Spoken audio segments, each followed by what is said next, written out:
Muy buenas tardes con todos los presentes.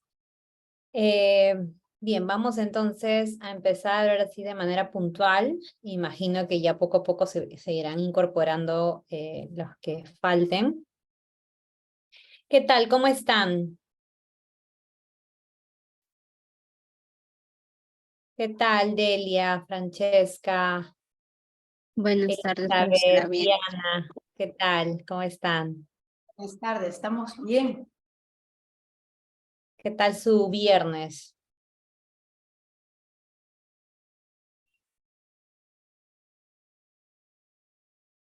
A ver, ahí. Bien, Buenas entonces, tardes. bienvenidas nuevamente a este taller Estrategias Didácticas para favorecer el aprendizaje colaborativo en el área de matemática, ¿no? Ya el día miércoles empezamos un poco con la parte teórica, que era diferenciar el aprendizaje cooperativo del aprendizaje colaborativo y analizar también la importancia, ¿no? De por qué tenemos que desarrollar ese tipo de aprendizaje en el aula. Ahora sí, nos vamos a ir un poco más adentrando en la parte aplicativa, ¿no? En la parte práctica. Entonces, para el día de hoy tenemos cómo facilitar la colaboración para aprender, ¿no? Y para eso, el objetivo de esta clase es que ustedes al finalizar logren analizar las potencialidades del aprendizaje colaborativo considerando su impacto sobre los procesos didácticos, la relación entre los actores educativos y los criterios de organización de las experiencias de aprendizaje. Estaba analizando sus respuestas a la encuesta inicial que hice y bueno, más o menos tenemos un grueso de profesores que están en el nivel secundaria, luego tenemos un porcentaje menor en primaria y me parece que hay un profesor o profesora que está en el nivel universitario. Entonces, tengamos en cuenta que dependiendo del nivel donde ustedes se encuentren, van a tener que utilizar o aprendizaje cooperativo o colaborativo, ¿sí? Para no, digamos, aumentar el número de términos, la mayoría de veces yo voy a utilizar el término aprendizaje colaborativo, pero entendiendo de que si ustedes están, por ejemplo, en el nivel de primaria, aplicarán aprendizaje cooperativo, ¿sí? Y ya, bueno, ya sabemos muy bien las diferencias y las similitudes que hay entre ambos. Entonces, para eso vamos a empezar con un ejemplo aplicando ABP, que es el aprendizaje basado en problemas.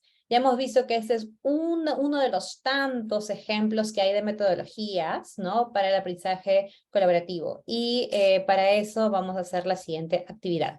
Esto va a ser una dinámica grupal que consiste en resolver un problema en grupos. Y para eso yo les voy a dar el acceso a una ficha donde van a completar con todos sus datos.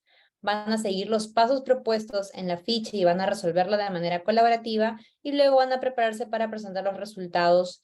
Bueno, el tiempo va a ser mucho menor, ahora les voy a decir. Más o menos, esos son los 4 pasos que he decidido para este problema. En primer lugar, van a definir bien cuál es el problema, identificar los requerimientos, suministrar los datos y finalmente ver las posibles soluciones. Todos estos pasos están bien pauteados en la ficha. Entonces, cuando les dé el acceso a la ficha y ustedes empiezan a trabajar en grupos, una persona de cada grupo va a crear una copia de la ficha en la misma carpeta. Crea la copia y coloca grupo 1, grupo 2, grupo 3, grupo 4. Recuerden que el número de grupo va a depender de la sala. Si ustedes están en la sala 1, son grupo 1, sala 2, grupo 2 y así sucesivamente. Va a tener 25 minutos para resolver este problema y completar la ficha y luego se van a preparar para exponer. Bien, entonces ahora les voy a mostrar la ficha.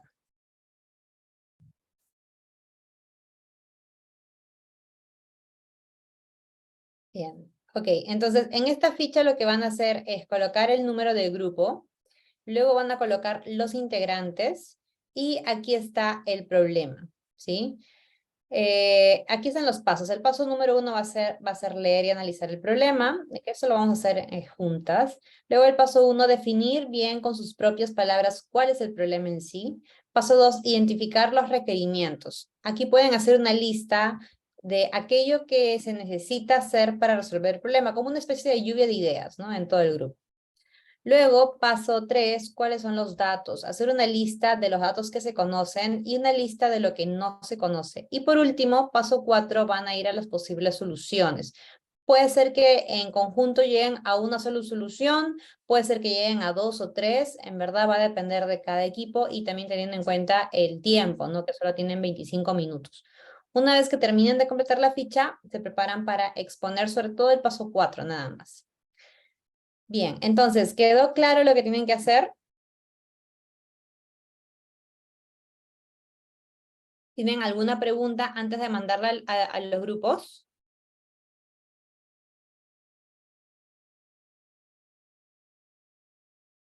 Ok, parece que no hay preguntas. Entonces, a ver, primero les voy a pasar el enlace donde está la carpeta y el archivo. Y ahí es donde ustedes van a crear una copia, una persona por grupo. Esto háganlo cuando ya los manda a la sala, ¿sí? Ahorita solamente les estoy compartiendo el enlace. Muy bien. Les decía, vamos a leer en conjunto el problema. El problema es el siguiente. Este problema lo he sacado de un artículo de las actas del CIAEM. Los autores son Galleguilos, Ribeiro, Montes. Y ese es el problema. Vamos a... Es un problema abierto. Dice, considero que usted quiere hacer un corral para sus animales y tiene una malla de alambre de 80 metros de largo. Si usted quiere que sus animales tengan el mayor espacio posible para andar, ¿cuál es la forma que debe poseer el corral cercado con la malla y por qué? Registren todos los pasos del razonamiento que efectuarán y justifiquen la respuesta que presente. ¿Ok? Bien, entonces ahora sí los voy a mandar a los grupos. Y recuerden que tienen 25 minutos. Tenemos 11 personas. Bien, vamos a hacer 3 grupos y conforme van entrando voy a agregando algunas personas más. Bien, a trabajar.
Tendría llegar también a alguna medida, o sea, qué medidas tendrían los lados de estas figuras que ustedes proponen, ¿ok?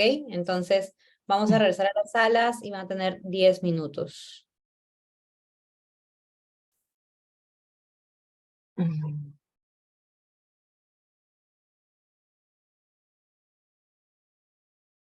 Ahora sí, ya pasaron los 10 minutos extras. Vamos a proceder con las exposiciones. Por favor, les voy a pedir que el grupo 1 y el grupo 3, que yo he visto que han estado trabajando ya en algunas soluciones, pero en otro documento, creo que en PowerPoint o en Google Dibujos, me parece, pásenlo ya al documento, al Google Docs, para empezar las exposiciones y sus compañeros vean las respuestas, ¿ok?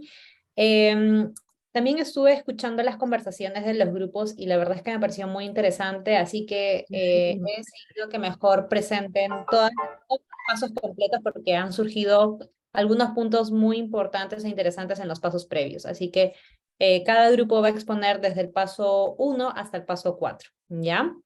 Entonces, vamos a empezar la exposición con el grupo número 1, ¿ok? Grupo 1, por favor, no se olviden, es importante siempre colocar el nombre de los integrantes en los documentos de trabajo para poder identificarlos fácilmente, ¿ok? Ok, entonces aquí está el documento del grupo 1, los escuchamos, por favor.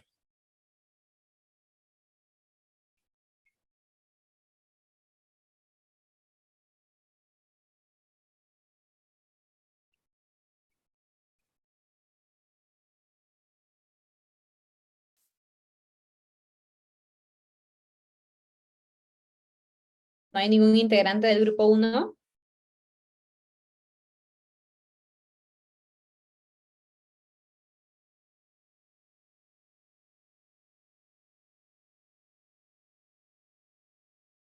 Del grupo 1, no recuerdo mis compañeras su nombre, quiénes eran. No hay problema. Si quieres expones tú. No, pero no tiene usted la lista de quiénes eran. A ver, por acá debe estar. Estaba Ana, Delia, Jessica y Juana. Delia, Jessica, Juana. Ah, ya, muchas gracias. Compañeras, ¿alguna de ustedes desea exponer? Ana o Jessica. A ver, buenas tardes. Disculpen. No sabíamos qué número de grupo éramos, así que no sabía si era el nuestro, ¿no? En el paso 1, decidimos, para definir el problema con nuestras propias palabras, que se necesita la mayor cantidad de espacio posible en el corral, para que puedan desplazarse los animales. En el paso 2, en lo que es la identificación de los requerimientos, hicimos una lista de aquello que se necesita hacer para resolver el problema. Empezamos en definir la forma del corral, considerando las medidas que tiene que ser, dar la longitud total de la malla. Después, calcular el área correspondiente de cada figura. Y por último, elegir la figura que tenga mayor área. En el paso 3, los suministros de datos, hacer una lista con aquello que se conoce, que conocíamos, la longitud de la malla de 80 metros, que más conocemos las fórmulas de las áreas de los diferentes polígonos y que podemos aplicar la descomposición de factores para poder aplicarlo en el cálculo de áreas. Después hicimos una lista de aquello que no se conoce, que era determinar la medida de los lados de cada figura. Luego de eso, determinar el área de cada una de ellas y al final elegir cuál de estas tiene mayor área. En las posibles soluciones, ahí nos alcanzó el tiempo para hacer 3, aunque ahí solamente están 2. Vimos con la del rectángulo, considerando que tenga 10 metros de ancho y 30 de largo, 30 metros de largo. La suma, el perímetro nos da 80 metros y el área 300 metros cuadrados. De ahí consideramos a un cuadrado que tenga por lado 20 metros. El perímetro nos da 80 metros y el área 400 metros cuadrados. Intentamos con un triángulo equilátero, ya que como no tenemos la medida exacta de la altura, trabajamos con valores aproximados de lado, determinamos como 26,6 de lado, aplicamos la fórmula del área del triángulo equilátero y nos dio aproximadamente 301 metros cuadrados aproximadamente, si no me equivoco, es lo que nos dio. Al final decidimos que, 306 metros cuadrados aproximadamente. Lo que ya nos llevó a decidirnos por el área de un cuadrado, ¿no? Que la forma que le daríamos al corral sería de un cuadrado. Muy bien, aplausos virtuales para el grupo número 1, que lo ha hecho bastante bien. Ha descrito el problema con sus propias palabras, ha identificado, ¿no? Lo que se solicita, qué datos tiene, qué datos falta, ¿no? Y es como una especie de planificación antes de llegar a la misma solución en sí. Y bueno, han trabajado de manera gráfica, también con los cálculos, ¿no? Y aquí han identificado 3 figuras, el rectángulo, el cuadrado y el triángulo, y han llegado a la conclusión que sería el cuadrado de 20 por 20. Muy bien, vamos con el grupo número 2. Grupo número 2 están Diana, Flor, Charo, Felipe y Francesca. Adelante, grupo 2.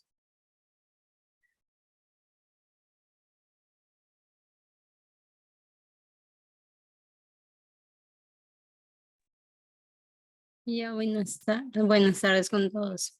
Para definir el problema con tus propias palabras, nosotros decimos que lo que buscábamos era la forma para que los animales tengan un espacio más amplio para poder andar, moverse en todo ese espacio. Hacer la lista con aquello que necesita hacerse para resolver. Necesitábamos saber el espacio, la longitud de la malla que lo conocíamos y en un caso pensábamos que necesitábamos la cantidad de animales que va a tener el corral. En el paso 3, que es el suministro de datos, teníamos solamente la longitud de la malla, que eran los 80 metros de largo. Lo que no conocíamos era el área del terreno, porque eso lo teníamos que ver nosotros, y tampoco conocíamos la cantidad de animales. A llegar a la posible solución, primero definíamos cuáles iban a ser nuestro largo y ancho.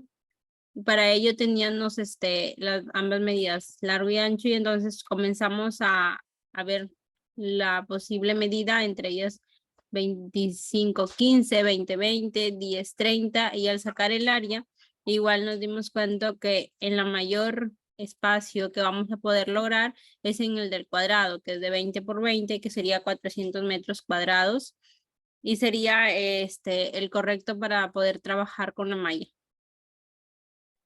Muy bien, aplausos virtuales para el grupo número 2.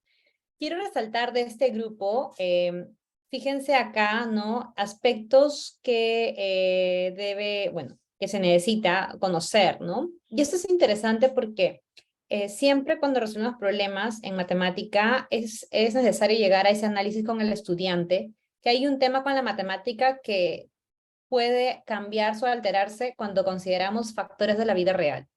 Y en este caso puede ser que el estudiante llegue a una respuesta o varias respuestas, pero su decisión va a depender de estos factores. Por ejemplo, como dicen ellos, el espacio del terreno, la cantidad de animales. Esos son factores en la vida real que una persona puede encontrarse y le va a tener que llevar a tomar una decisión, ¿sí? Entonces es importante, siempre lo que hago con mis estudiantes es resuelven todo el problema de manera matemática, y en la última parte es digamos, el análisis, ¿no? Que analice qué tan seguro, o sea, digamos, qué tan confiable es su resultado, si tiene sentido o no, qué otros factores tendría que tener en cuenta. Y aquí entra la vida real, ¿no?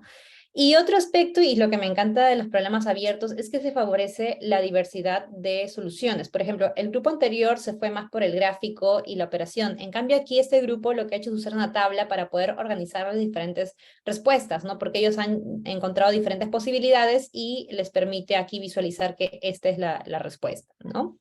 Muy bien, grupo 2, vamos con el grupo número 3. En el grupo número 3 está Maribel, Dayan, Elizabeth y Mirta.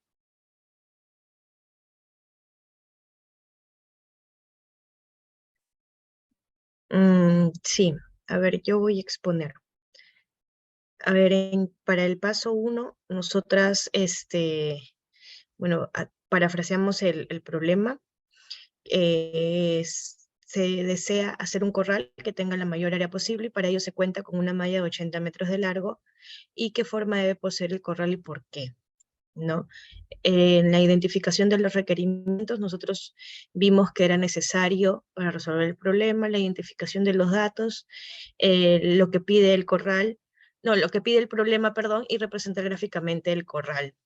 En el paso 3, la lista de suministro de datos, la lista de lo que se conoce es el largo de la malla, o sea, el perímetro de la figura que queremos hallar, y que el área debe ser la mayor posible, ¿no? Ese es el requisito. Luego, lo que no se conoce es la forma de la figura que debe tener el corral y las dimensiones de los lados del corral y el área. Luego, en las posibles soluciones, nosotros usamos la estrategia de ensayo y error. Vimos que por los triángulos que nosotros dábamos eran con áreas más pequeñas, por eso nos fuimos por los cuadriláteros, ya que los pentágonos, para el pentágono, bueno, al menos a mi persona se le dificultó hallar el área, ¿no? Del pentágono sin conocer el apotema y viendo si es regular o no regular, es bastante extenso. Entonces nosotros, igual que el grupo 2, lo agrupamos en tabla, pusimos en los cuadriláteros con cuatro diferentes cantidades de variaciones de lado y vimos que el cuadrilátero con mayor área era el cuadrado con 20 metros de longitud. Muy bien, aplausos virtuales para el grupo número 3. Y aquí, bien, ellos han considerado, por ejemplo, algo que rescatar es que consideraron no solamente analizar cuadriláteros, sino también otro tipo de figuras, al igual que el grupo 1, que también analizó el triángulo y se dio cuenta de que no lo llevaba por buen camino. En este caso analizaron el pentágono, pero bueno, se les dificultó un poco. Pero, ¿saben? Eso también, o sea, lo podrían colocar acá, ¿no? O sea, como una posible respuesta podría ser el pentágono. No llegaron a la respuesta de cuánto sería el área, pero era una posibilidad. Y entonces es importante colocar todas las posibles respuestas o, digamos, propuestas, hipótesis que tengan, colocarlas. Muy bien, grupo 3. Vamos entonces ahora con el análisis de esta actividad, ¿no? Este problema. Este problema se puede trabajar en primaria, en secundaria, en los dos. ¿Qué opinan? Yo creo que en primaria de repente trabajar el ensayo y error y hacer las tablitas, ¿no? A partir del rectángulo. Y en secundaria, a mí me tocó trabajar un problema similar, empezar por el ensayo y error y luego plantear una función cuadrática, ¿no? Ya como es secundaria ya manejan mejor las expresiones algebraicas. Excelente, Elizabeth. Entonces, este problema se puede trabajar tanto en primaria como en secundaria. En primaria, desde el lado de la perspectiva de área y perímetro, ¿sí? Y ahí en secundaria se puede llegar a una generalización creando la función área, ¿sí? Claro, con una función cuadrática, ¿no? Para poder determinar el valor máximo. Dayan. Claro, si no, de repente, si es para primaria, delimitar más, ¿no? De repente poner si el polígono o la figura tiene lados iguales, porque eso tampoco te dicen, o ponerle más, como para que se rija solo a área y perímetro y no también a todo lo que tenga que ver con polígonos regulares, irregulares, áreas de polígonos regulares de más de 5 lados y todo eso, porque en primaria creo que no ven eso. Claro, y como no lo ven, difícilmente podría ser que se lo planteen o propongan, ¿no? O sea, generalmente los niños lo que más van a hacer es trabajar por el lado de los rectángulos y los cuadrados. Por ahí, si hay algún chico que es hábil, de repente va a querer tratar de entender con un triángulo, un pentágono, pero eso, o sea, aunque no lo veo mal, ¿no? Porque es parte de la exploración, también le podría llevar por algún camino y decirle de que más adelante va a aprender a resolverlo, ¿no? Em, pero, y una pregunta, porque todos han hablado de polígonos. ¿En algún momento se dice que esa figura tiene que ser un polígono? Felipe.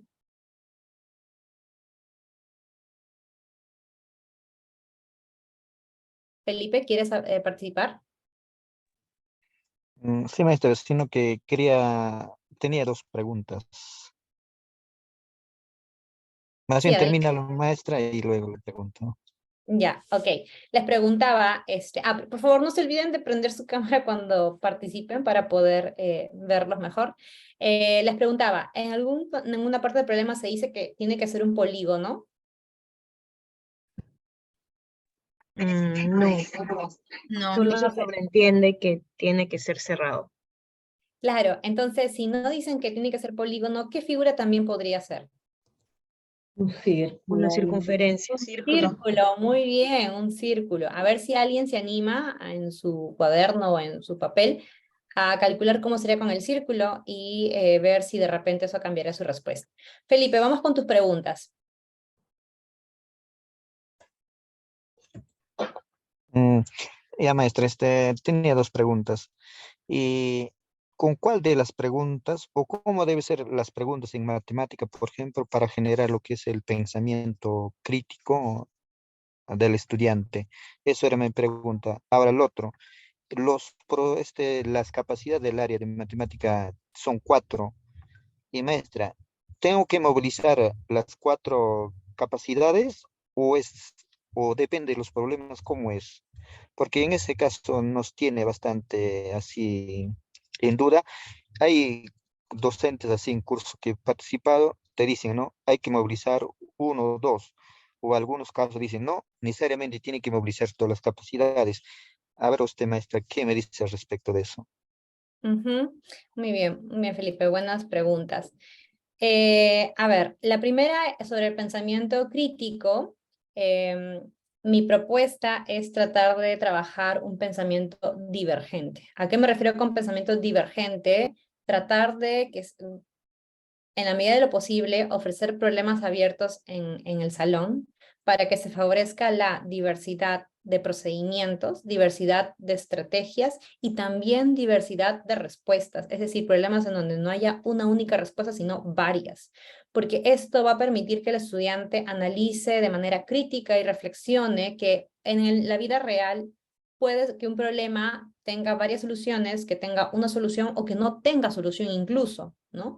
Y que si en caso de tener varias soluciones, pues la decisión va a depender de factores del medio, ¿no? Del mundo real. Entonces, mi propuesta es trabajar más el pensamiento divergente. Y con respecto a la segunda pregunta, sí, yo sé que las personas que están dedicadas al currículum a veces pueden tener como que ideas muy fijas y te pueden decir muchas cosas. Desde mi experiencia, ¿no? Humanamente es bien difícil trabajar las 4 capacidades, ¿no? En una clase. Para mí siempre en matemática menos es más, es decir, si yo quiero trabajar 1 o 2 bien trabajadas, lo puedo hacer bien, ¿no? Si quiero trabajar 4 veces por querer abarcar más, no me dedico a hacer bien cada una. Ahora, en este problema, por ejemplo, al ser un problema abierto, sí se favorece en las 4 capacidades, ¿no? Porque estamos partiendo de una situación de la vida real que tenemos que llevar a la matemática. Ahí estamos matematizando la situación, ¿no? Al hacer el trabajo de manera colaborativa, ustedes han tenido que compartir ideas, comunicarse y desarrollar la parte de comunicación matemática. Y al momento de resolver el problema, pues han diseñado diferentes estrategias, ¿no? En la resolución del problema. Y en esa parte de acá, analizar los datos que tienen, que no tienen, ¿no? Y es un poco también trabajar la parte más crítica, ¿no? El razonar y argumentar, ¿no? Porque me decían, no sabemos la cantidad de animales que hay, no sabemos cómo es el terreno. Entonces, esos son elementos que de cierta forma van a influir en la respuesta a la decisión que tomemos. Entonces, sí es posible trabajar las 4 capacidades. Es difícil hacerlo siempre, ¿no? Mi consejo es siempre concentrarse en 1, en 2, en cada clase. Y bueno, a veces se podrá hacer más, ¿no? Pero no es que sea una regla que siempre tienes que hacer las 4 capacidades en una clase. ¿Quedó claro, Felipe? Sí, maestra, más bien gracias. Maribel. Melissa, ¿nos quiere decir que al trabajar el pensamiento divergente, estoy trabajando ya en sí también el pensamiento crítico? ¿Sí? ¿Eso nos quiso decir? Es una forma, ¿no? Es una forma, no es la única, no es la única. La otra forma también de trabajar el pensamiento crítico en matemática es decirle al estudiante o pedir al estudiante que cada vez que te dé una respuesta, que lo justifique o lo sustente muy bien. Y para eso, pues el estudiante tiene que a veces investigar, buscar información, verificar fuentes, no confiarse de cualquier fuente, ¿no? Y luego con eso sustentar su respuesta. Es decir, porque lo que no debemos es hacer que el estudiante trabaje solamente de una manera matemática, nada más, es decir, veo el número, esto y esta es la respuesta, sino que también analice la vida real. Ok, gracias. Muy bien, gracias por las preguntas, muy interesantes. Entonces, ahora sí, vamos a ir entonces a la parte teórica después de haber analizado la parte práctica. Y vamos a empezar hablando sobre la distribución del aula. También quiero aprovechar para felicitar a aquellas personas que cumplieron con la tarea 1, que era responder el foro que estaba en el Google Classroom sobre sus experiencias de aprendizaje colaborativo. He visto bastante reflexión y análisis en esas respuestas, y es importante siempre mirarnos a nosotros mismos, ¿no? Desde nuestra experiencia de estudiantes y nuestra experiencia de docentes, ¿no? Porque muchas veces las experiencias que hemos tenido como estudiantes, o sea, como nosotros hemos aprendido la matemática, a veces inconscientemente las llevamos también al aula ya como docentes y repetimos patrones. Entonces, si no nos damos cuenta de eso, pues no vamos a lograr algún cambio, ¿no? En la encuesta que hice al inicio, muchos ponían de que querían aprender estrategias innovadoras. Y para aprender estrategias innovadoras o aplicarlas es necesario mirarse a sí mismo, ver qué estoy haciendo bien, qué estoy haciendo mal, qué debo cambiar, ¿no? Y también identificar el por qué, ¿no? ¿Por qué pasa esto? Bien, entonces, la segunda tarea que les pedí era el tema de distribución del aula. ¿Alguno de ustedes pudo pensar en alguna forma de cómo se podría distribuir el aula para favorecer el aprendizaje colaborativo?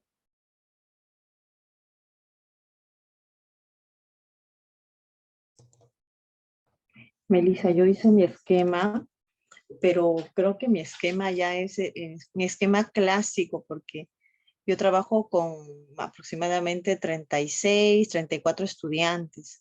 Yo lo tengo, sí hice mi esquema y hice grupos de 6. Y bueno, en grupos de 6, ¿no? Carpetas individuales. Gracias a Dios en el colegio hay carpetas individuales, entonces grupos de 6. Y bueno, sí hice mi esquema, ¿no? Con grupos de 6, más o menos. ¿Lo tienes gráficamente? Sí lo tengo, sí lo tengo. ¿Puedes compartirlo para verlo? A ver, lo voy a abrir y lo comparto. Está, versión de aula, acá está. Ya, a ver, lo comparto. Yo lo podría compartir por el grupo también, porque Sí, le claro. tomé una foto. Ya. Sí. Así, esta fue la... Mira, esta es la distribución, ahí está la pizarra y aquí pues es lo que clásicamente yo trabajo en el aula, es lo real, son bastantes. Y a veces tenemos que poner un grupo aquí, acá también, o sea, el espacio es bien reducido, bien limitado, por dicho, Claro. ¿no? Sí, si yo te dijera las medidas de mi aula también es pequeña, entonces apenas cuando hay un simulacro de sismo es de verdad, es un poquito complicado, tenemos que ingeniárnosla para poder realizar un simulacro de sismo, pero me parece que, bueno, trabajamos y gracias a Dios sí nos ha funcionado, el trabajo en equipos funciona, estamos trabajando así, ¿no? Yo lo colocaría así. Excelente, Elizabeth, muy bien, muy interesante tu propuesta. ¿Quién más mencionó que quería compartir su propuesta? Melissa, lo compartí por el grupo de WhatsApp. A ver, ahí todos pueden ver. Está la pizarra. Ok, muy bien. Ok, miren, fíjense la diferencia. En el caso de Maribel, sí ha colocado las sillas, porque eso es interesante también ver cómo irían ubicadas las sillas, ¿no? En el caso de Elizabeth se ven las mesas, ¿no? Pero faltaría ver dónde irían las sillas. Y me resulta muy importante lo que menciona Elizabeth, ¿no? El factor infraestructura con lo que a veces los docentes tenemos que luchar. Cuando estaba trabajando en el ministerio, tenía que visitar escuelas públicas y privadas, y la verdad es que me da la sorpresa con espacios reducidos, con 30, 40 alumnos, en las que yo ni siquiera podía pasar entre estudiante y estudiante.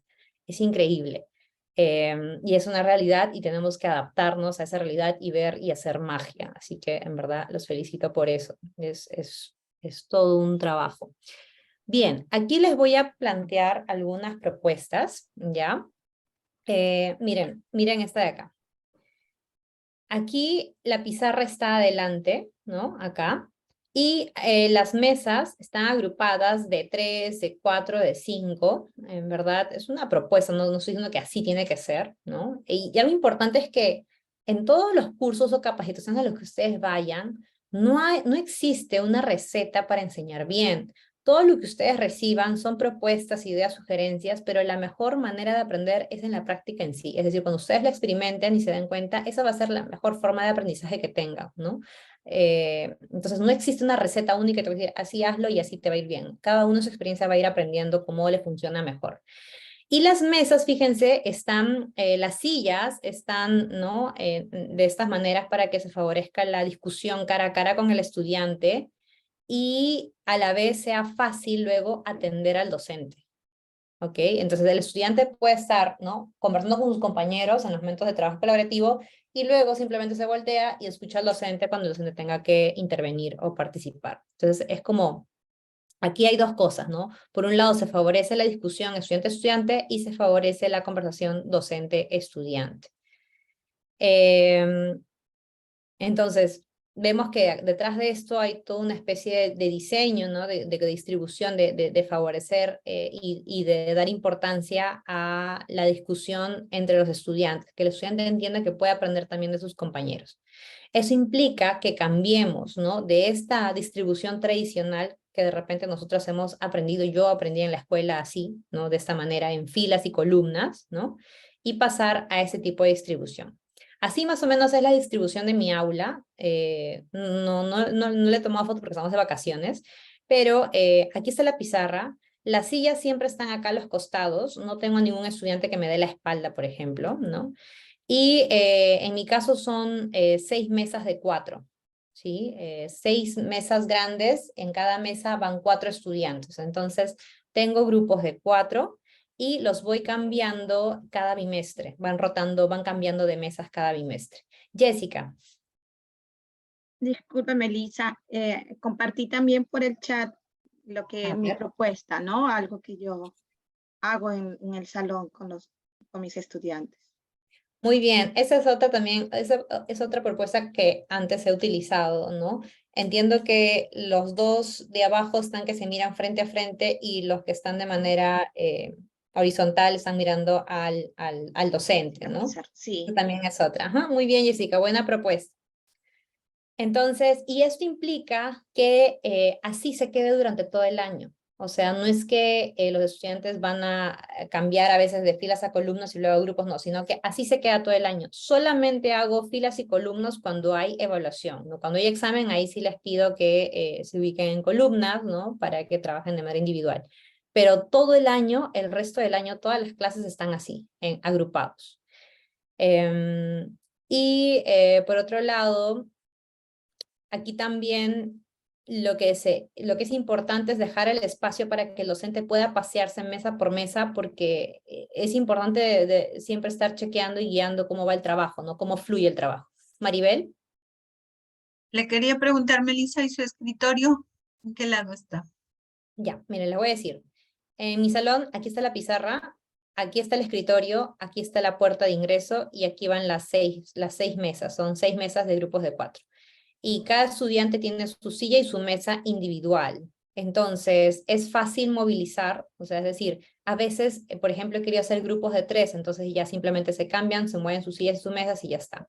Pero normalmente todo el año están sentados de esta manera, ¿no? En grupos de 4, siempre. ¿Quedó claro, Maribel? Sí, sí. Muy bien. Vamos entonces a ver qué otros factores influyen en la formación de grupos. Principios básicos en un equipo colaborativo. Algunos principios aplicables a los equipos colaborativos son compartir un objetivo en común, objetivos en común es el propósito. Eso va a ser muy importante establecer desde el inicio, ¿no? Para favorecer la interdependencia positiva, es decir, todos apuntar a una misma dirección. Número 2, priorizar el proceso y no solo el resultado. Si se dan cuenta, en los grupos que ustedes han hecho en el trabajo inicial, yo más me he enfocado en el procedimiento, la estrategia, el proceso en sí, que el resultado, ¿sí? O sea, no he dicho esto es correcto, incorrecto, o sea, ni siquiera me he fijado en eso, más me he fijado en la estrategia que han utilizado. Que por cierto, si alguien llegó a encontrar el área del círculo, por favor, lo escriban en el chat o levanta el brazo para compartirlo. Dayan. Sí, sale Venga. más que el cuadrado. Así es. ¿Cuánto te salió? 509.7. Así es, 500, redondeando, ¿no? 510, Entonces, ajá. sale Sale, más que el cuadrado. Ujú. Entonces, fíjense, ¿no? A veces tenemos este pensamiento fijo de que solo tienen que ser polígonos y en ningún momento se dice eso. Es abierto y da la posibilidad de que también sea el círculo. Este artículo que les digo, porque ese problema lo saqué de un artículo de investigación, lo voy a subir al Classroom para que luego lo chequen, es muy interesante. Es un artículo sobre el conocimiento del docente en matemática, que es justamente la línea que ahorita estoy estudiando en el doctorado, ¿no? Esta propuesta, ¿no?, del MTCK plantea que todo docente tiene dos conocimientos, el conocimiento del contenido de la matemática y el conocimiento de la enseñanza de la matemática, y ahí analiza todo lo que el docente debe saber para enseñar bien, ¿no? Muy bien, luego tenemos orientación al problema o desafío al resolver, ¿sí? Y aquí, por ejemplo, o sea, tiene que haber cierta ayuda del docente, ya sea en los pasos que va a seguir el estudiante, ya sea de repente chequeando cómo va la fluidez de cada grupo. Por eso yo entraba a los grupos para ver cómo iban, si es que había un grupo estancado, por qué pasaba, ¿no? Entonces ahí es importante que el docente no los deje solo, no es que trabajen y me voy y hago otra cosa, no. Tengo que estar siempre chequeando cómo van, ¿no? ¿Qué están haciendo? Sin darles la respuesta. Experticia compartida por los integrantes, ¿no? Deben tener ciertos conocimientos previos según la actividad que voy a proponer. En este caso ya sabía que ustedes tenían ciertos conocimientos sobre área, perímetro, ¿no? Por ahí funciones en el caso de los de secundaria. Hacer visible el pensamiento utilizando herramientas para documentar acuerdos. Esto es muy importante, que todo lo que sea en el grupo, en el equipo, no quede en el aire, no quede simplemente en discusión, sino que se visibilice. Hoy en día se habla mucho de visibilizar el aprendizaje, ¿no? Entonces, para eso, por ejemplo, usé la herramienta Google Docs, porque esta herramienta permite que trabajen de manera colaborativa. Y es importante que todos los integrantes metan la mano al documento. Uno puede ir, por ahí alguien tomó la iniciativa y ya empezaba a redactar el problema con sus propias palabras. Otra persona podía ir completando a los integrantes del grupo. Otra persona podía ir empezando con alguna parte y luego discutían, ¿no? ¿Qué más? ¿Qué más puedo agregar? ¿Qué opinan? ¿Están de acuerdo? O sea, entonces, todos tienen que trabajar porque hay también una presión del tiempo. No es que les dé un tiempo prolongado, sino que les decía, tienen tanto tiempo para hacerlo, entonces todos tienen que apoyar. Elizabeth. Sí, Melissa, justo lo que estabas explicando, donde dice orientación, en el punto de orientación al problema o desafío a resolver. Yo tengo ahí bastante dificultad porque a veces estoy en la retroalimentación viendo a los grupos el trabajo y yo no quiero darle la respuesta, sino quiero darle las pistas, pero a mí me gustaría tener más herramientas para darle así las pistitas más o menos, no decirle está bien o está mal, porque lo que quiero es que reflexione el estudiante. Si de repente nos pones un ejemplito ahí para poder nosotros, bueno, para poder aplicar todo esto, ¿no? Estos puntos. Me parece que en la sesión número 5, donde vamos a ver evaluación, ahí también vamos a ver el tema de retroalimentación, ¿no? Y es todo un arte aprender a retroalimentar, ¿no? Uno no es que de la noche a la mañana empieza ya haciéndolo bien, sino con la experiencia misma. Lo importante para no dar respuestas al estudiante es darle preguntas. Entonces, plantear una pregunta que como que lo desestabilice, ¿no? Que haga que verifique o que compruebe y se dé cuenta que está mal. Entonces, esa es la idea de retroalimentar. En vez de plantearle respuestas, plantearle preguntas al estudiante para que verifique lo que está haciendo. ¿Sí? Eso es lo que te voy adelantando, pero ya en la sesión 5 les daré ejemplos de cómo retroalimentar de manera adecuada. ¿Ok, Elizabeth? Ok, gracias. Bien. Estudiantes responsables de su propio aprendizaje y de su organización, ¿sí? Entonces ya hemos dicho que ese tipo de metodología está pensada en el aprendizaje activo, en donde el estudiante es el protagonista y el principal gestor de su propio conocimiento, ¿sí? Bueno, ahí está la fuente donde lo he sacado. Bien, vamos a ver otro punto importante que son las etapas por las que pasan los equipos, ¿sí? Según Tuckman, tenemos esas etapas. Primero tenemos la formación, ¿no? Que al inicio puede costar un poco, de repente es cuestión de conocerse, presentarse, e ir entrando en confianza, ¿no? El inicio. Luego viene el conflicto. Y aquí debemos tener en cuenta que el conflicto es algo natural, es algo normal que va a pasar en los equipos, ¿sí? Muchas veces los estudiantes no quieren trabajar porque surgen conflictos en el aula, o los papás o los profesores, ¿no? Porque tampoco quieren conflictos, pero es que debemos entender que es algo normal, ¿sí? No es algo malo, sino es algo que siempre va a pasar porque somos personas diferentes y pensamos diferentes y siempre va a haber conflicto, ¿sí? La cosa es saber cómo poder manejar estos conflictos. Luego tenemos la regulación o normalización, es decir, después de la etapa de conflicto ya empiezan a estabilizarse y saber más o menos cómo trabaja cada uno, empiezan como que ya a sincronizar mejor. Luego tenemos el desempeño, que es cuando el grupo ya está avanzando muy bien y ya llega a sus metas, a los resultados esperados, alcanza el máximo nivel. Y luego ya viene la despedida, que es la finalización o disolución del equipo, que en algunos casos cuando llegan tanto a compenetrarse es como que les es difícil separarse, ¿no? Y les cuesta nuevamente empezar con otro grupo, es como empezar de cero y no surge todas estas etapas nuevamente, ¿no? Entonces aquí quería centrarme en lo que es el conflicto. ¿Cómo manejan los conflictos en el aula ustedes? ¿Alguien quisiera compartir alguna propuesta, alguna experiencia que ha tenido?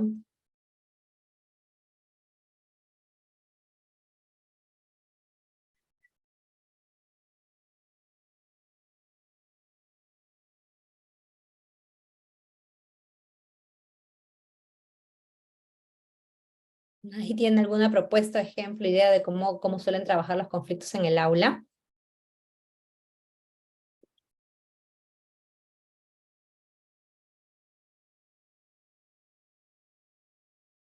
A ver, voy a preguntar a alguna persona. Dayan, creo que quieres participar, Dayan. Ahí está. Ah, sí. Bueno, yo tenía un estudiante que faltaba mucho a clases, ¿sí? Entonces sus compañeros, yo estaba en el aula de segundo de secundaria, sus compañeros se daban cuenta, obviamente, el estudiante era, por lo que faltaba, le costaba mucho como que conciliar, ¿no? Lo que es con lo siguiente de la clase, ¿no? Entonces, me dedicaba obviamente más tiempo el explicarle a él lo que habíamos hecho la clase pasada para que de repente pueda realizar el producto, la actividad de esa clase, ¿no? Y cuando los colocaba en grupo, ¿no? Cuando a él lo tenía que colocar en grupo con las demás personas, yo veía que los demás estudiantes renegaban, ¿no? Y me decían, pero él siempre falta, o sea, como que ellos veían en este estudiante un punto débil, bastante débil, ¿no? Entonces yo encima les decía, era muy mal, yo encima les decía, yo voy a sacar a quien expone, entonces ellos, no, va a sacar a él, ¿no? A Juanito lo va a sacar a él seguro. Entonces, no lo sacaba él porque obviamente no, lo que no quería era que él se sintiera, o sea, de repente no haya captado o no lo hayan, o sea, yo hacía el seguimiento, pero por ahí hay algo que no entendió y pasar vergüenza delante de todos a ese segundo año es bien complicado, ¿no? Y no le iba a exponer a eso tampoco, por eso nunca lo sacaba. Pero sí lo trataba de involucrar, ¿no? Siempre, pero ya, ¿y qué va a hacer Joshua? A ver, ¿cuál es la parte de Joshua, ¿no? Entonces ya, y Joshua, sí, sí, sí, sí, y de ahí Joshua me preguntaba algo que ya todo el mundo sabía, y le decían, pero Joshua, ya te hemos dicho, entonces renegaban mucho, ¿no? Fue bastante complicado, muy pocas veces fue un problema porque, como le digo, no iba a muchas clases, de verdad, de una semana, no, de todo un bimestre, él habrá ido 5 veces al salón, pues. Pero esas 5 veces eran productos, entonces costaba bastante, ¿no? Este, pero sí, esa era ¿cómo lo solucioné? No pude solucionarlo porque no lo veía, o sea, no le hacía el seguimiento correspondiente, ¿no? La mamá también desligada totalmente, el papá también, entonces no se podía. Muy bien, Dayan, muchas gracias por compartir tu experiencia. Miren, aquí les voy a presentar una. Este ejemplo es de Melina Furman, de su libro Enseñar Distinto, que es el que tengo acá. Y en este ejemplo, bueno, ella cita, ¿no? Este modelo de la red de Innova School. Por cierto, les recomiendo, este libro es realmente buenísimo, interesante. Yo lo he comprado porque hace unas semanas estuve en Argentina y Melina Furman es investigadora y profesora argentina, entonces obviamente ahí estaba mucho más barato.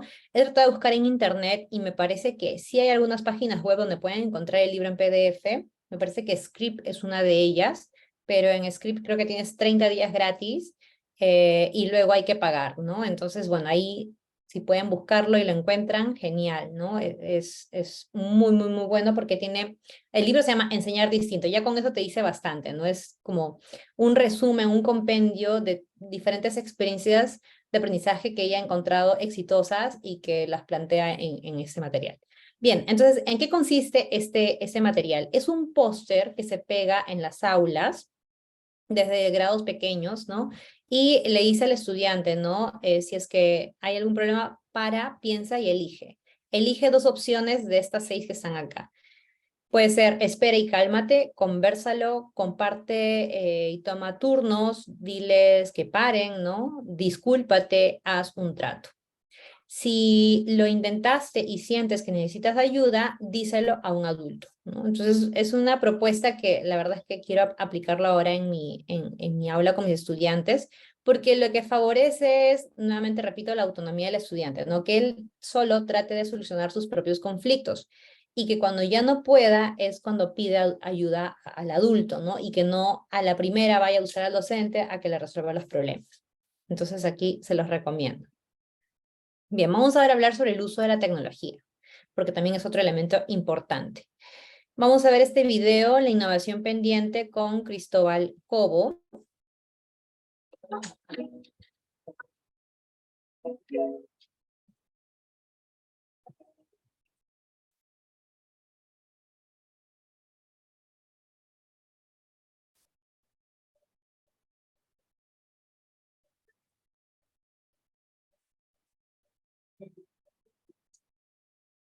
Hola, ¿qué tal?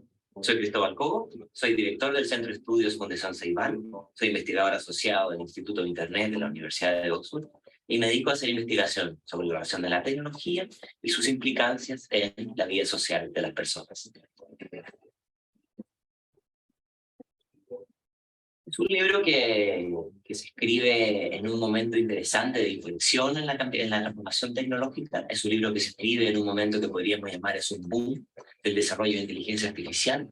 Y es un libro que se escribe en un momento donde las tecnologías han impactado la vida social de las personas, no necesariamente de la manera que pensamos que iban a impactar, pero sí en otros campos que quizás no fueron previstos a corto plazo, está generando transformaciones y preguntas fundamentales a la hora de pensar en la relación con el conocimiento.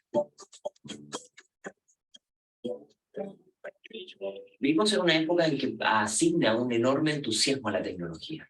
Cada vez que aparece una nueva tecnología es como que apareciera un nuevo tótem y todos quieren estar enterados de cuál es la última tecnología y la tecnología se ha convertido en un dispositivo de resignificación social. Persona eso no es por la manera en que utiliza la tecnología o por la tecnología que tiene. Y ese tótem tecnológico, por supuesto que ha llevado a que se generan enormes expectativas sobre ello. Esto a la hora de pensar en los niveles de desarrollo de las sociedades, avanzar a pensar en los niveles de construcción de nuevas economías y por supuesto también a pensar en lo que algunos llaman el futuro de la educación. ¿Está el futuro de la educación directamente vinculado a la tecnología o está el futuro de la educación directamente vinculado a nuevas formas de entender el conocimiento? Y en esa tensión me parece que el libro habla de a lo mejor plantear algunas desobediencias a esto que se suele pensar que es como un conducto regular. Más tecnología, más aprendizaje, mejor preparación. Y lo que planteamos es que quizás hay algunas habilidades que no necesariamente están limitadas a una instrucción formal, a una instrucción con tecnología, y lo que pensamos es una tecnología mucho más social, que tiene que ver con una construcción con otros, una negociación de lo que implica el conocimiento en distintos contextos. Es un libro que ofrece muchas preguntas y pocas respuestas. Es un libro que toma fotografías a distintos momentos tecnológicos. En una etapa temprana del libro hablamos de esta relación entre el boom de la inteligencia artificial, estas máquinas que son capaces de aprender, que son mucho más hábiles para explotar información de una manera que a lo mejor puede llegar a incluso a reemplazar ciertas profesiones, ciertas actividades, y al mismo tiempo plantea la otra cara de la moneda, esto que podríamos llamar la desobediencia tecnológica. ¿Por qué es necesario repensar la relación de las tecnologías con las personas? ¿Por qué hay cosas que quizás tenemos que hacer de una manera distinta? ¿Por qué a lo mejor hay que aprender a desconectarse de algunas tecnologías y revalorar esto que implica la relación entre personas y marcar quizás nuevos límites, nuevas dimensiones en relación de las personas y las máquinas?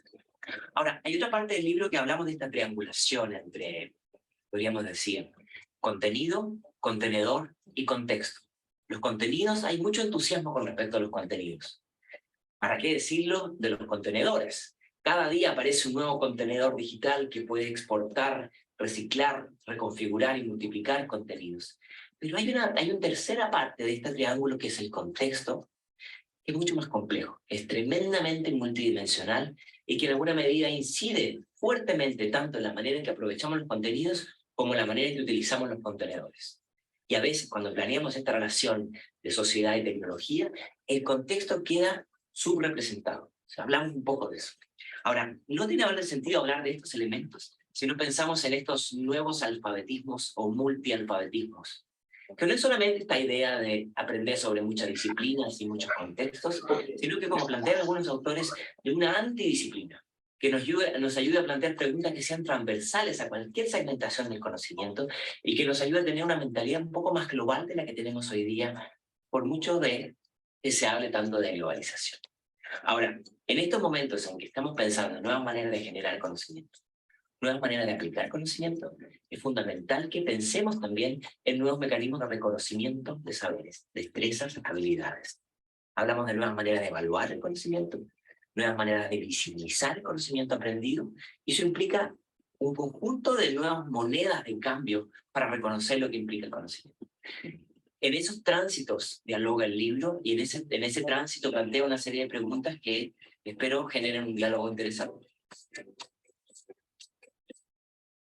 Cualquier persona que tenga alguna relación con la tecnología, directa o indirecta, cualquier persona que tenga alguna relación con el conocimiento, me parece que va a encontrar en este libro semillas, preguntas, tendencias, vectores, pistas que creo que le podrán interesar. Esto aplica a la gente que piensa en políticas educativas, esto aplica también a los docentes, esto aplica a los padres que están interesados en la educación de sus hijos, pero también es relevante para la gente que trabaja o tiene sus radares, lo que está pasando con la tecnología hoy día y sus implicancias con la sociedad. Yo creo que si bien el libro no busca responder a todas las problemáticas que esta tensión entre tecnología y sociedad se genera, sí da, me parece, una serie de condimentos para avanzar en esta discusión que creo que pueden ser relevantes para distintas comunidades. Este es un libro que habla sobre nuevas maneras de pensar el conocimiento desde una perspectiva mucho más global, mucho más transdisciplinar y transnacional. Por lo tanto, el libro tiene que estar abierto y disponible a cualquier persona, en cualquier contexto y en cualquier lugar. El libro se podrá descargar en distintos formatos y va a animar, y desde ya lo hago, a los lectores a criticarlo, a desconstruirlo, a reconstruirlo y a mejorarlo, que es lo que yo creo que hace que estas discusiones sobre el valor del conocimiento sean mucho mejores, mucho más potentes y sean desfragmentadas en distintos contextos, que es donde esperamos que este libro pueda lograr.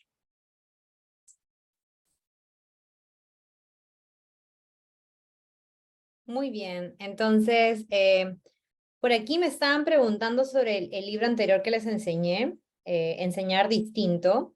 La verdad es que no sé si lo están vendiendo en Lima. Este libro es del año pasado. Sería cuestión de buscar, y a lo mejor si alguno de ustedes encuentra el libro, lo comparte para el día lunes con todas, sería genial. Ya saben que aquí la idea es generar una comunidad de aprendizaje, ¿sí? A veces pasa que alguno de ustedes tiene mucha habilidad para encontrar materiales en internet, entonces por ahí alguien lo encuentra y pasa la voz dónde lo están vendiendo, a lo mejor se puede comprar por internet, ¿no? Para que te llegue después. Entonces, entre todas busquen, yo también voy a hacer lo mismo y a ver qué encontramos, ¿sí? Vamos entonces con este de acá. algunas preguntas a partir de este video, ¿no? Que les decía que por favor tomen apuntes. Y me gustaría, por favor, favorecer la conversación de todos. Recuerden, no tengan temor a decir lo que piensan. Valoro y felicito a aquellas personas que están participando. Me gustaría también escuchar a todas, en verdad. Y yo voy a reconocer de repente con un material extra a las personas que están participando. Ya en la clase pasada, Char y Francis tuvieron su participación en el juego y el día de hoy he visto que Elizabeth y Dayan también han participado, ¿no? Me parece que había una tercera persona que estaba en el grupo de chat. ¿Quién fue? Jessica, ¿no? Jessica. Entonces, ellas, por ejemplo, van a recibir de repente algún material extra en la última clase. Bien, primera pregunta. ¿Por qué Cobo señala que el cambio fundamental es la manera en que se valora y reconoce el conocimiento más que solo la integración de tecnologías? ¿Alguna posible respuesta para esta pregunta?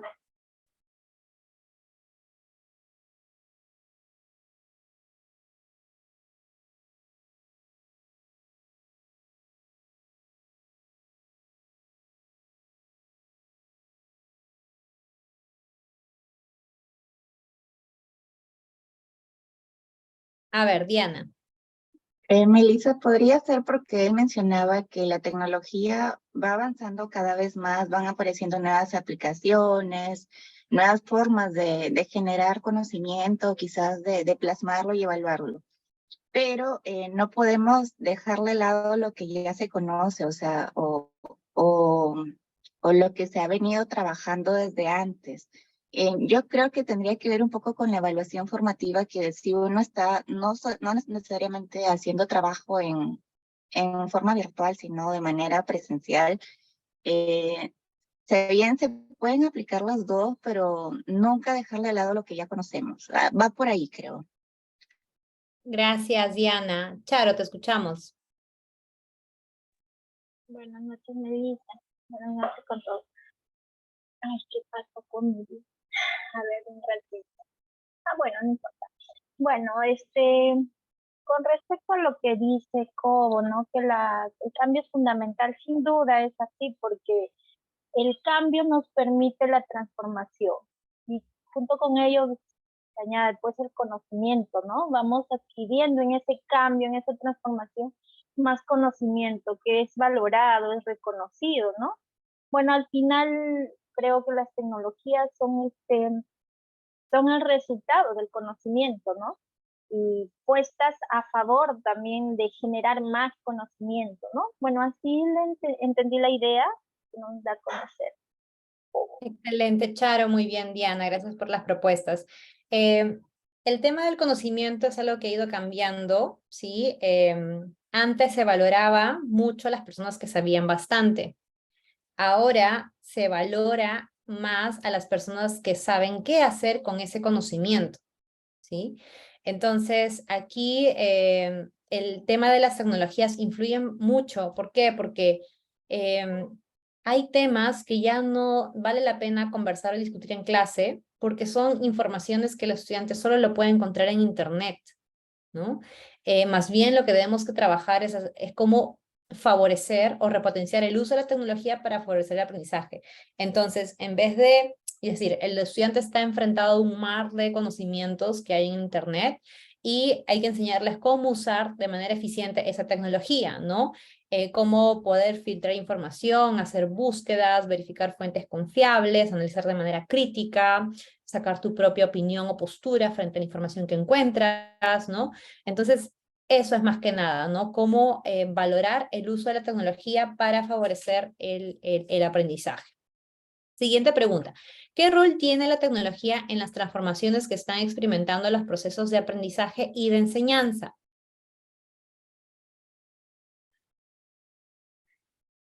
¿Alguna idea?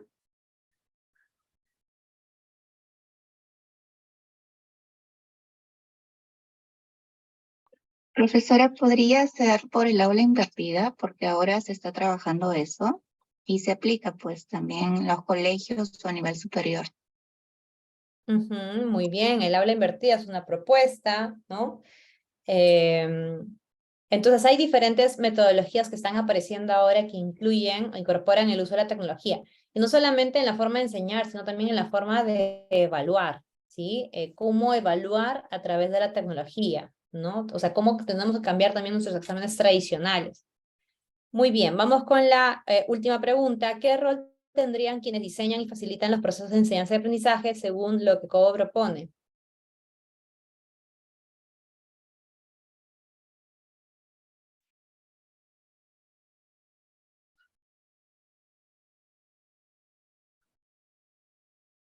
¿Alguna propuesta?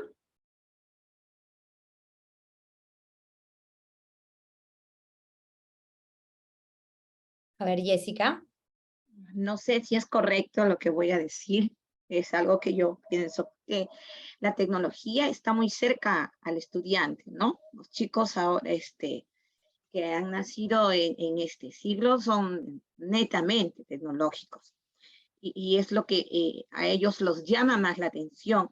Y creo que hay que partir también del contexto que les rodea, enlazar la tecnología con el contexto del estudiante para así hacerlo más atrayente, ¿no? Hacia ellos. No sé si es Excelente. correcto. Sí, Jessica, es una propuesta, ¿no? El hecho de usar la tecnología para favorecer la motivación del estudiante.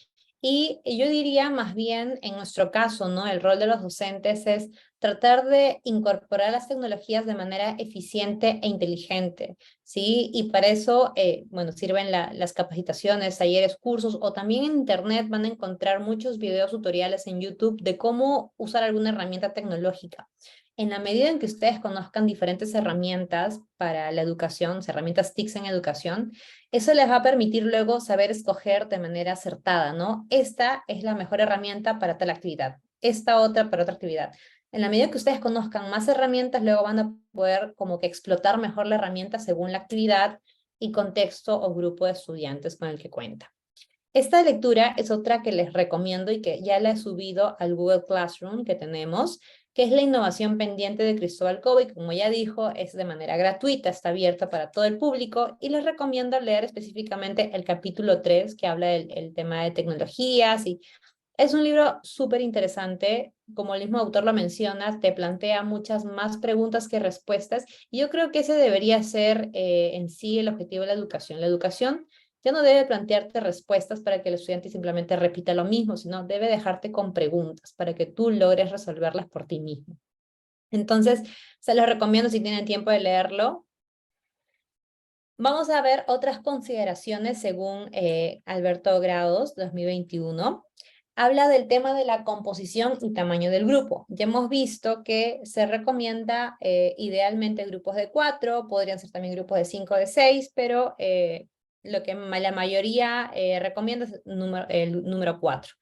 El tiempo de trabajo es importante, ¿ya? Porque esto va a servir para que el grupo trabaje de manera eficiente, ¿no? Y no pierda tiempo en detalles, ¿no?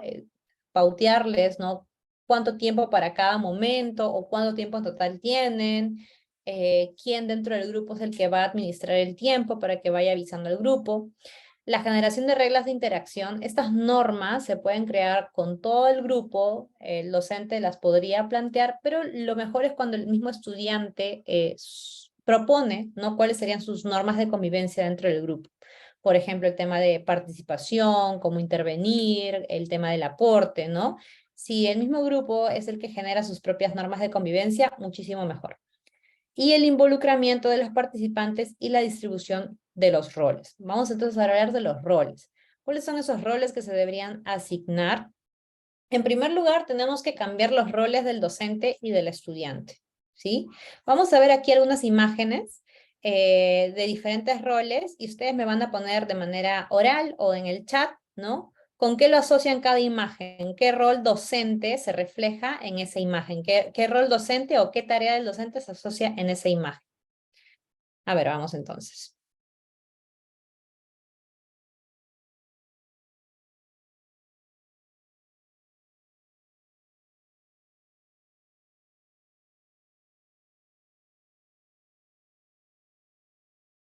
Ahí está. A ver, voy a compartirlo. Vamos con la primera, es la imagen de un policía. ¿Con qué rol o tarea docente creen que se asocia esta imagen?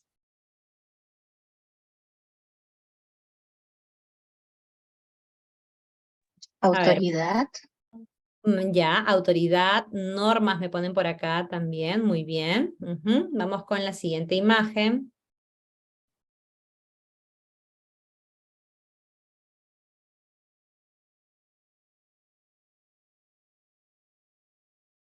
Como guía o enseña con el ejemplo.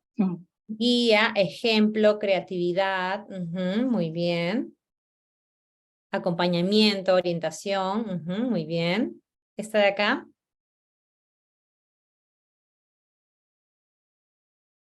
Siembra de conocimiento, podría ser.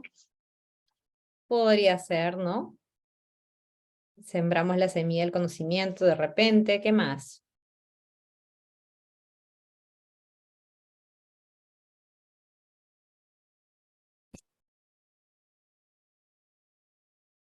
¿Alguien más? ¿Alguna idea más? En el chat, Melissa, están Ah, sí, colocando. sí, estoy leyendo. Han colocado preparación, bases del conocimiento, muy bien. Esta de acá,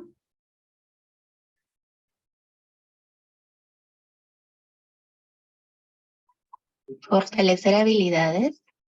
ujú, disciplina, preparación constante, práctica, ¿no? Una especie de entrenamiento, ¿no? También, ¿no? Tipo coach puede ser. Esta de acá,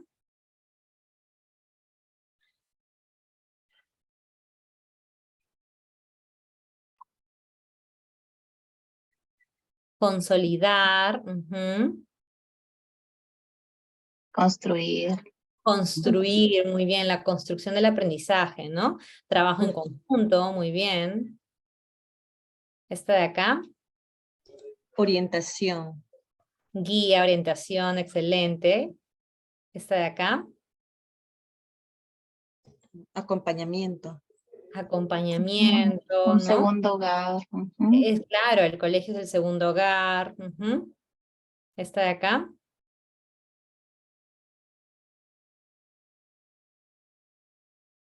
ejemplos. Ujú.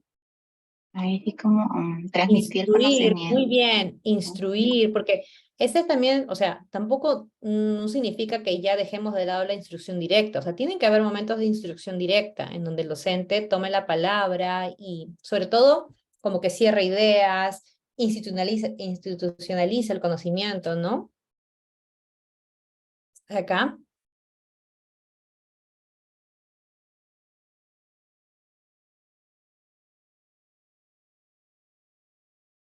apoyo, encaminar, ujú. Muy bien, muy bien. De todas esas imágenes, ¿con cuál ustedes se identifican más?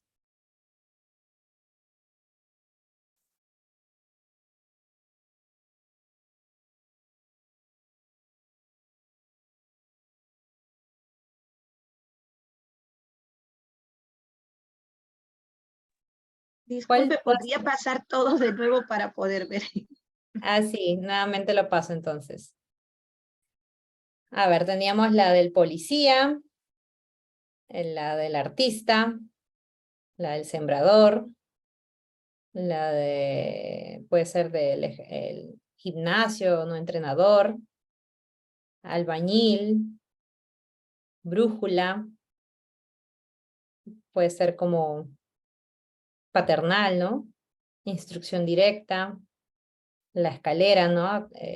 Y ya está. ¿Con cuál de todas esas ustedes se identifican más? Dice con el artista, la escalera, instrucción directa, acompañamiento. Ujú. con el entrenador de que hace ejercicios. Ajá, muy bien, muy bien. Aquí no hay respuesta correcta e incorrecta, es cada uno con cuál se siente más cómodo, ¿no? En su propia práctica. Acompañamiento, instrucción, muy bien. Pues bien, entonces aquí vamos a tener un primer cambio que es el cambio del rol del docente y el estudiante. ¿Por qué? Porque el docente tiene que renunciar a su rol de experto, ¿no? Y eso es un poco difícil porque estamos acostumbrados a ser, pues, nosotros el centro del aprendizaje, el que lleva todo el conocimiento al aula y el que explica, expone, ¿no?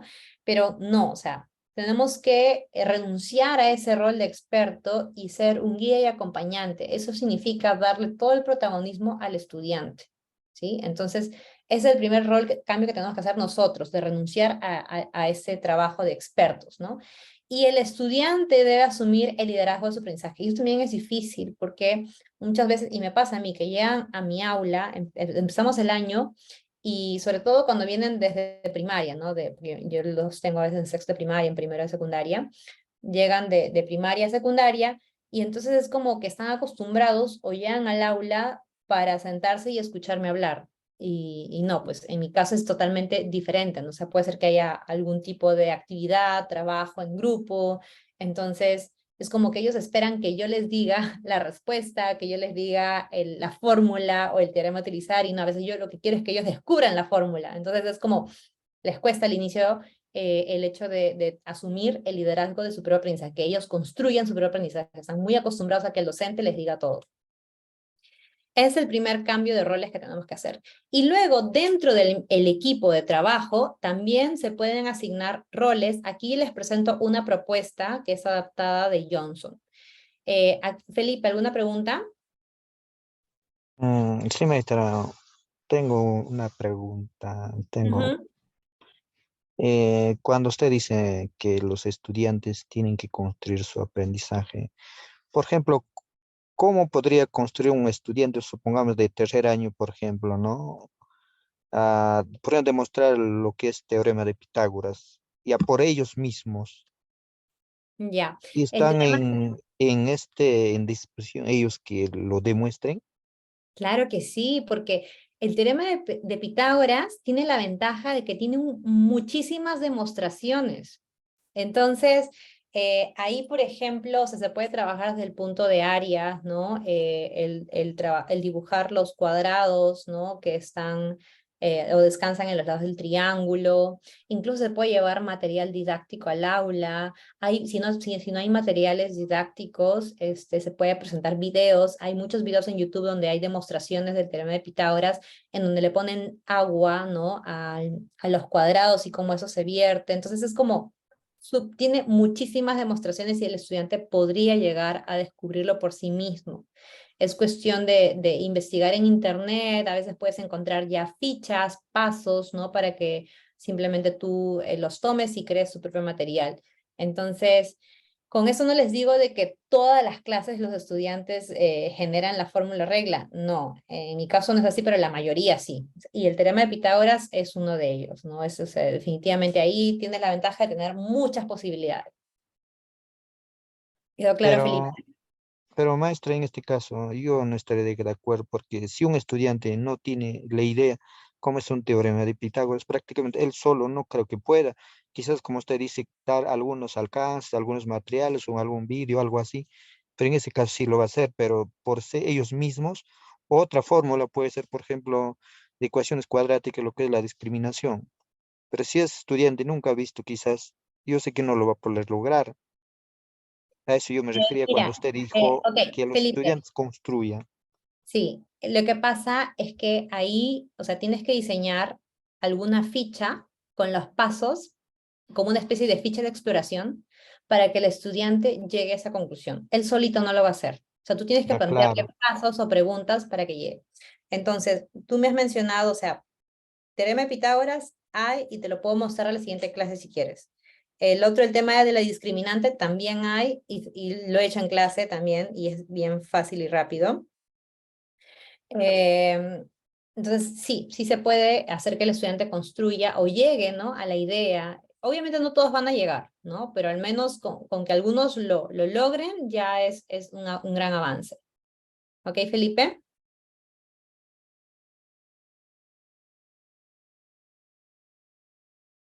Dayan, pregunta. No, agregando al tema que están conversando, con respecto a la construcción del aprendizaje, hace poco tuve una profesora que me pidió de trabajo elaborar ejemplos donde los estudiantes construyan el aprendizaje. Nuestro salón era de 18 y solamente pudimos 4 o 5.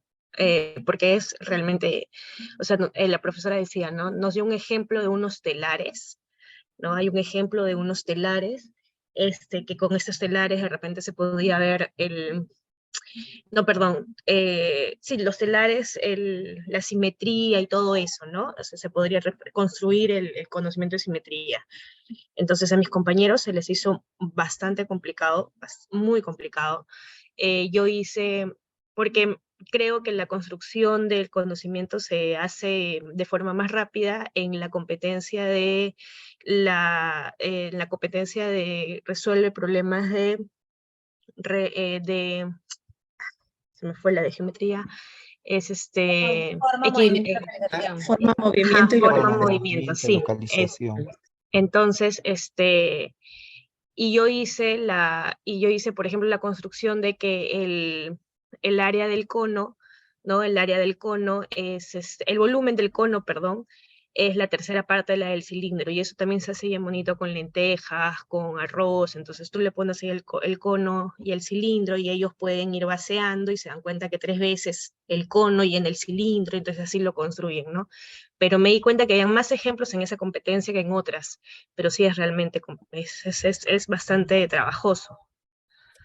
Hay ejemplos en la de cantidad, en la de forma, movimiento y localización, y también en la de regularidad. La que me cuesta más es la de gestión de datos, ¿no? Pero sí, sí hay ejemplos, y bueno, como ha dicho Felipe, en la próxima clase ya le puedo presentar 2 ejemplos con el caso de Pitágoras y en el caso de la discriminante. ¿Ok? Bien, entonces, Felipe, no sé si quedó claro ahí, queda pendiente entonces mostrarte ejemplos para la siguiente clase. Ya, maestra, correcto. Ok, les decía el tema de los roles. Aquí, roles que facilitan la formación en el funcionamiento del equipo. Nuevamente repito, son propuestas, sugerencias, ustedes tienen libertad de escoger otros tipos de roles, ¿no? Aquí tenemos, dependiendo de la cantidad, 4 roles o 5, si es que hay 5 integrantes. El responsable coordinador, o a veces le llaman líder, ¿no? Luego tenemos el secretario, el que anota las decisiones de los acuerdos, llena formularios. Eso es muy importante porque a veces pasa que de reunión a la siguiente reunión se olvidaron qué avanzaron, qué acordaron, qué le tocaba a quién. También es un rol muy importante. El supervisor del orden, el que de repente puede controlar el tiempo, eso también es otro rol muy importante, ¿no? El que esté ahí más o menos verificando cómo va la fluidez del grupo. El animador, ¿no? Que puede ser el que motiva, anime, ¿no? Apoye. Y bueno, si queda un quinto rol, podría ser el de observador, ¿no? El que registre la frecuencia de los miembros del grupo, cómo aportan, etc. Y ahora, si quiere ver desde el rol de que contribuyen o consolidan a reforzar el trabajo en equipo, quizás para ya secundaria universidad, puede ser el que sintetiza, el que verifica, verificador de la comprensión, de la corrección, animador de la participación. Ahora, ¿cómo asignar los roles? Aquí también va a depender de cada grupo y ustedes toman la decisión. Hay veces en que se puede ser al azar, ¿no? Cuando no los conoces, a cada uno le das un rol diferente. Cuando ya los conoces, a veces es bueno que tú asignes los roles. Y algo muy importante es que luego puedan ir rotando los roles, para que todos tengan la oportunidad de algún momento ser el líder, de ser el secretario, de ser supervisor de orden, y luego ellos se den cuenta, después de haber pasado por todos los roles, en cuál se sienten más cómodos, en cuál tienen mayor potencial. Entonces, ahí también no quitar la oportunidad y no siempre que el mismo sea el líder del grupo. Bien, ¿cómo formar los equipos de colaboración? Mi propuesta es combinar 2 posturas, que ya en la clase pasada alguien lo dijo, ¿no? Tenemos los equipos base, que son equipos que son permanentes en el tiempo, estables, ¿no? A lo largo de un periodo, por ejemplo, la ubicación en el aula por bimestre. Como les decía, en mi caso, yo tengo grupos formados por bimestre, que según la ubicación que están en el aula. Entonces, ese grupo de 4 trabaja todo el bimestre juntos, ¿no? Al siguiente bimestre cambia otro grupo de 4. Y así, esos serían equipos base. Luego tenemos equipos esporádicos. Estos son grupos aleatorios que se forman para actividades específicas. De repente, en alguna clase, en un momento, en una actividad, grupos aleatorios, al azar, ¿sí? Entonces, la idea es combinar ambas propuestas. Al momento de distribuir grupos, tenemos diferentes propuestas. Aquí, por ejemplo, pueden agruparse de manera libre, que ellos escojan, al azar, ¿no? O el docente escoge los grupos.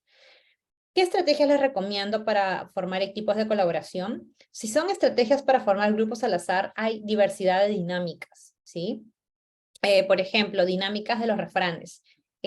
Partes un refrán por la mitad y, por ejemplo, si son 20 estudiantes, tienes 10 refranes y les das un pedacito de papel a cada uno. Ellos tienen que buscar quién es su pareja para que complete el refrán, y luego esos ya serían una pareja de trabajo, por ejemplo, ¿no?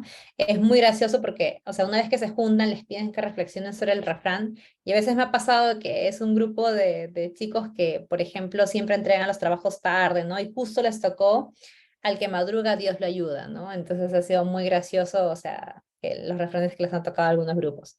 Dinámica de rompecabezas es parecida a los refranes, solamente que puede ser, o sea, te da la posibilidad de que sean más integrantes. Entonces tienes una imagen, lo cortas en 4, en 5 piezas, y luego tienes varias imágenes y ellos tienen que unirse formando el rompecabezas. El método matemático es plantearles un problema y luego pedirles que se junten por la solución o por el procedimiento utilizado, ¿sí? Tratar de que ese problema no sea tan fácil de resolver, que todos lleguen a la misma respuesta, sino que tenga diferentes respuestas o que tenga diferentes procedimientos, estrategias a utilizar. ¿Ustedes conocen alguna otra estrategia más, aparte de estas? Si alguien conoce alguna, lo puede colocar en el chat para compartirlo. A ver, Felipe. Mi maestra, lo que yo siempre a veces lo trabajo en ese grupo es por bimestre. En Ujú. cada bimestre, por ejemplo, siempre en el salón, por ejemplo, yo tengo a base de 20 estudiantes y dentro de ello hay como 4 o 5 estudiantes que sobresalen en matemática. Entonces a Ujú. ellos yo le elijo como el líder del grupo.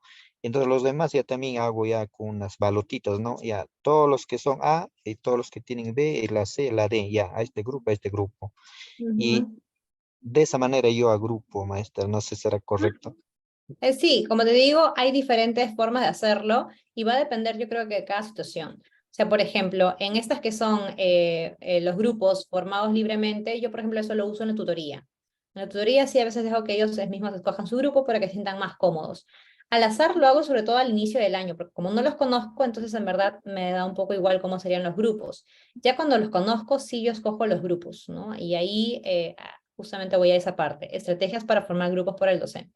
Hay criterios que debemos tener en cuenta. Tener en cuenta sexo, ¿no? Que no sea un grupo solo de mujeres o un grupo solo de varones, sino que haya de ambos sexos, el perfil personal, el rendimiento académico, ¿no? Sobre todo en el curso de matemática, el nivel de integración, ¿no? Actitud hacia la colaboración, porque si pongo también en un grupo donde están puras personas tímidas, va a ser difícil que colaboren. Si pongo un grupo de gente que todos conversan, va a ser difícil que se concentren en el trabajo y lleguen a acuerdos, ¿no? El nivel de disrupción, no puedo colocar muchos casos críticos en un solo grupo, tengo que también separarlos en cada grupo. Elizabeth, ¿tienes alguna pregunta o comentario? Y una pregunta. Hace un momento habías puesto un cuadrito donde se sugería la participación o los roles que se le asigna a cada estudiante, ¿no? Sí. No sé si lo puedes poner ahí, tengo una pregunta, porque sí, en algunos casos yo utilicé ese cuadrito, pero yo conversaba con mis estudiantes y les decía, pues no, ¿quién va a ser el responsable, el coordinador? Ya, tú vas a ser el coordinador. El secretario, el que va a escribir, ya, él va a escribir en el papelógrafo el nombre de repente de los estudiantes, ¿no? Va a ser él va a ser la actividad, la síntesis. Otro va a ser el que controla el tiempo, el tono de voz, se fija que todos cumplan lo que les ha tocado, ¿no? En el tiempo, que presenten la parte que les toca. Y no sé si está bien o no sé cómo lo ves, de todos estos tres, había uno que es el que se encarga de resolver todo. Entonces decían, el que domina más el área de matemática, el integrante, él es el que resuelve, y hay otro que le ayuda a revisar. Entonces, no sé cómo lo ves. ¿Estaría bien que sea un estudiante que resuelva el No, problema? mi sugerencia es que todo el equipo participe en la solución, porque si solamente se deja a uno solo, entonces él es el único que va a aprender, el resto no va a aprender, porque simplemente va a copiar lo que hizo el que resolvió. Entonces, Claro. mi consejo es que sea todo el equipo el que resuelva. Sí, pues yo también digo, pero es que, y los demás como tienen, bueno, de su nivel es bajo, son colaboradores, son bastante dinámicos, son líderes en otras áreas, son muy buenos, pero tienen bastante dificultad en el área de matemática y casi siempre yo veo que le dejan a uno. Como él es en el grupo, en el equipo, ya está conformado por los tutores, los profesores que son tutores, gracias a Dios lo han hecho o sea, también los equipos están conformados para todo el año, están bien conformados, está bien contrapesado, todo. Siempre hay un estudiante de ese grupo que es muy bueno en el área de matemática. Entonces los chicos dicen, no, él va a ser el que resuelva y el otro lo va a revisar y todos vamos a ver, él nos va a explicar y vamos a ver que para todos saber la respuesta. Y obviamente yo sí escojo al azar, pues se supone que todos lo han compartido y todos saben, entonces voy a elegir al azar, digo, al que va a exponer, ¿no? En algunos casos sí resulta, pero me preocupa que solo uno lo resuelva, ¿no? Claro, no, definitivamente se tiene que quitar ese rol porque la resolución tiene que ser de todo el equipo y no de uno solo. Si no, no van a aprender. Y Claro. la verdad es que a veces también influye un poco, o sea, ellos ya piensan, ah, él es el que sabe matemática, él lo va a hacer y los otros no. Y es un poco cómo nosotros pensamos, ¿no? En verdad, lo primero que hay que decir al inicio de año a los estudiantes es que todos saben matemática, o sea, todos saben matemática. En matemática no existe como que el bueno, el malo, tú no sirves para matemática, no. Ese tipo de frases tenemos que sacarlas del aula de nosotros y de los estudiantes, ¿no? Quitarles esa mentalidad de que alguno no sirve para matemática o es malo en matemática, porque si no, eso va a pensar. Y los estudiantes poco a poco van a intentar, se equivocarán, lo harán mal, pero al menos lo están intentando y así poco a poco irán mejorando en esa parte de resolución de problemas. Listo, gracias, Melissa. Muy bien, entonces aquí les voy a mostrar un ejemplo de conformación de grupos heterogéneos. Esto lo hice para un juego que aplico en sexto grado de primaria. Bueno, en verdad es un juego que se puede aplicar en cualquier grado, ¿ya? Se llama Cranium Matemático. No sé si ustedes han jugado Cranium, alguno de ustedes, por favor, pregunto, ponen en el chat sí o no conocen este juego. No, Misa, primera vez escucho. Primera vez, ok. Es un juego de mesa, ¿ya? Yo tengo el juego de mesa y bueno, se me ocurrió llevarlo al aula planteándole diferentes, digamos, retos, ¿no? Está en inglés, pero se lo voy a explicar rápido en español. Es el tablero, ¿ya? El tablero normal es como el Monopolio, pero que lo que hice fue hacer una gigantografía. Entonces, en la gigantografía de 5 metros por 5, obviamente lo pagó el colegio, es un material que se queda con el colegio.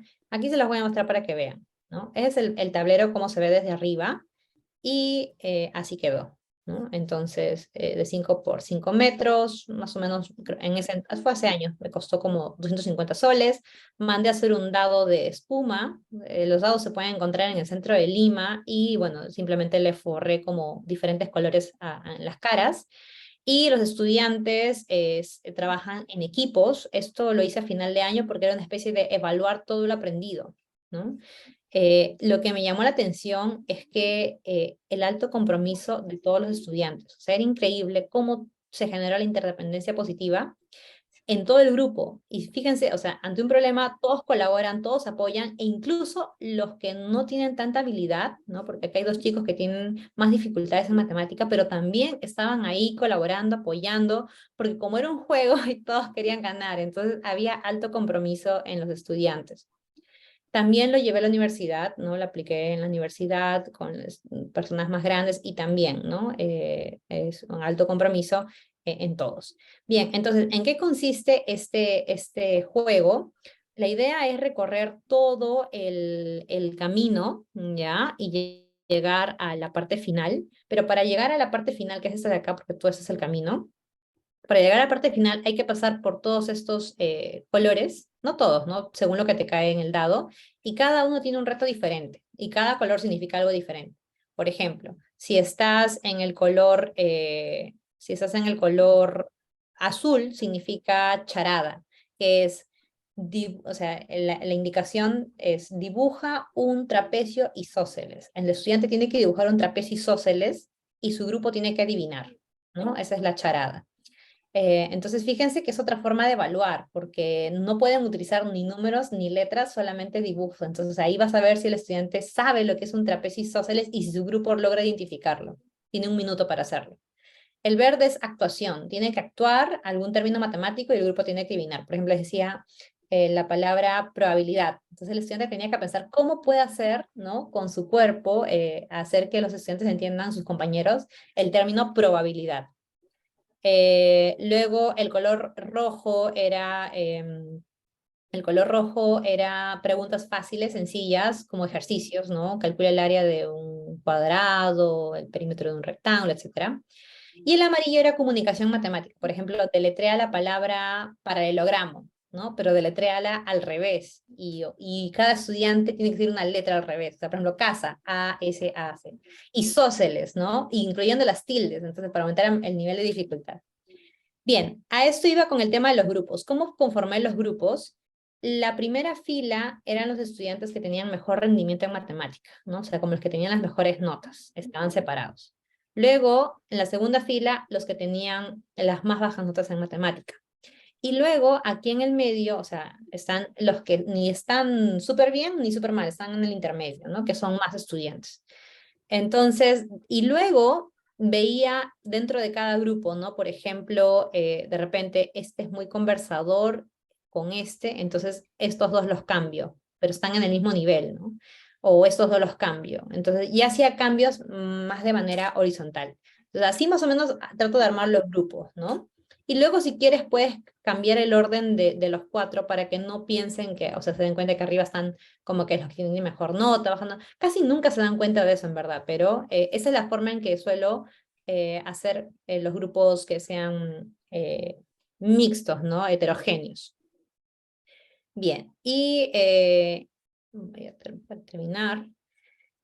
Bien, ya estamos en la última parte, no va a alcanzar tiempo, pero más o menos la idea era que reflexionen sobre estas 3 ideas, porque imagino que se han quedado con muchas ideas de esta clase, que hemos hablado de varios aspectos. Y una tarea para el día lunes, por favor, necesito que para el día lunes cuenten con esos materiales en su casa. 20 fideos, un marshmallow o malvavisco, ¿no? 1 metro de cinta masking y delgada, 1 metro de pabilo, y opcional tener la compañía de algún familiar en casa, su hijo, hija, hermano, esposo, pareja. Es opcional, si no tienen a nadie, pues no hay problema, trabajarán solos, pero si tienen a alguien, sería mucho mejor el trabajo, ¿ok? Solamente va a ser al inicio de la clase, así que sean puntuales. ¿Alguna pregunta, estimados docentes?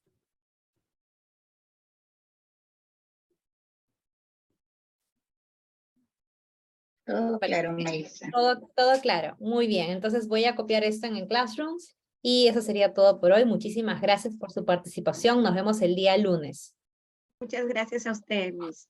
Que Gracias, tengan una bendecida Gracias, profesora fin de Melissa. semana. Gracias, profesores. Hasta el día lunes. Cuídense. Gracias, Hasta Melissa. luego. Bendiciones para todos. Gracias, hasta el día lunes. Me voy contenta. Todos. Nos va a compartir el PPT, ¿verdad?